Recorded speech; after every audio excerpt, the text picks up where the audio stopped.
Oo, naulit na naman yung dati. Kaya nga eh. Uy! Santino! Santino! Ba't dumating ka na? Pinagbabaril yung bahay niyo! Sino gumawa nito?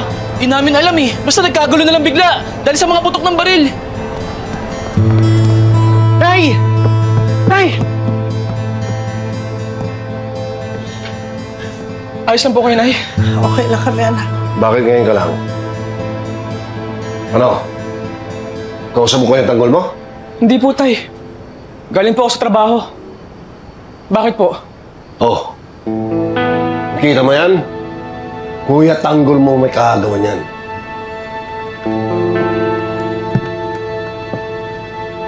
Pinagpipilitan kasi ng tatay mo na Kuya Tanggol mo may gawa nito. Ano, Tay? Hindi kayang gawin ni Kuya Tanggol to. Kahit gano'n kasama ang tingin mo sa kanya, hindi magagawang barilin ni Kuya Tanggol ang sarili niyang pamilya.